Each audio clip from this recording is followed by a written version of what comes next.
1948 quand l'État d'Israël est créé. C'est là que ça va être plus simple. Donc le territoire de Palestine est divisé sans l'accord des Palestiniens qui habitent ici. La plupart donc sont obligés de fuir ou sont expulsés. Des dizaines de milliers vont alors affluer donc dans cette bande de Gaza. Les actions de guérilla ont commencé dès le début, et dès le début, elles ont été sévèrement réprimées par Israël.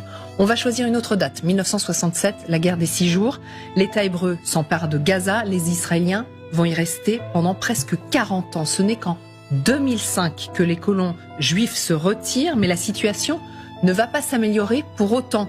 Les Israéliens en gardent le contrôle total. 2006, c'est l'autre date qu'on choisit.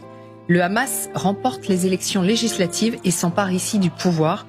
En réaction, Israël impose un blocus terrestre, aérien et maritime. Une immense clôture sécurisée est érigée. C'est la fameuse prison à ciel ouvert dénoncée par Human Rights Watch. Depuis 16 ans donc, la bande de Gaza est coupée du monde. Tout est contrôlé, la circulation des personnes comme des biens, avec un calcul d'un cynisme inouï, maintenir les Gazaouis sous domination. Regardez, l'idée est de mettre les Palestiniens au régime sans les faire mourir de faim. Celui qui parle ici, c'est un avocat qui avait participé au processus de paix.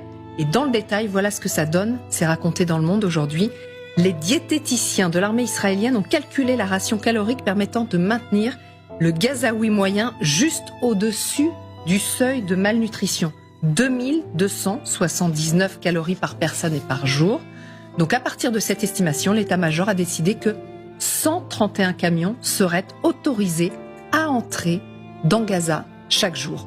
Les Gazaouis donc organisent régulièrement des manifestations pour protester contre ce blocus étouffant, mobilisation toujours sévèrement réprimée par les Israéliens avec des morts et des blessés graves. La rage monte avec un taux de pauvreté catastrophique, avec un taux de chômage dramatique, un accès à l'eau conditionnée, une électricité pas toujours disponible et une impossibilité de fuir. Eh bien, l'enclave s'est transformée en volcan. À l'aube du 7 octobre, elle est entrée en éruption. Alors là, je suis sur le cul. LCI qui fait du vrai journalisme. Alors là, quand ils font de la merde, faut le dire. Quand ils font les choses bien, faut le dire aussi. Vous savez, moi, au départ, sur ce conflit israélo-palestinien, j'étais un petit peu distant. Parce que c'est un sujet qui était très compliqué, qu'il l'est toujours. Mais on va dire que si on veut simplifier les choses, on a quand même un peuple palestinien qui est colonisé depuis toujours. Vous aurez beau dire l'inverse, tous les pro-Netanyahou, non, la Palestine est colonisée, Gaza est une prison à ciel ouvert. Et il y a quand même une question qu'il faut se poser quand on parle de terrorisme et de groupes terroristes. Qu'est-ce qu'il y a de plus grave aujourd'hui, même si les deux sont absolument catastrophiques et il y a eu des morts des deux côtés, mais qu'est-ce qu'a fait de plus le Hamas que n'a pas fait Israël aujourd'hui envers les civils palestiniens ? Expliquez-moi. En fait, le Hamas a commis une attaque terrible le 7 octobre, horrible même, mais en fait l'armée israélienne, elle commet ce genre d'attaque depuis des décennies, tous les jours, sauf que comme c'était pas une attaque exceptionnelle, on n'en parle pas, parce que ils font ça tous les jours, Israël. Ils butent des enfants, ils butent des parents, ils butent des grands-parents, ils défoncent des hôpitaux, ils explosent des écoles, ils explosent des ambulances alors qu'il y a les gyrophares et qu'ils savent très bien que c'est des ambulances. Eux, ils commettent des attaques terroristes tous les jours, et on vient vous dire en fait que le Hamas, elle, a fait une attaque terroriste et que ce sont les seuls terroristes. Non.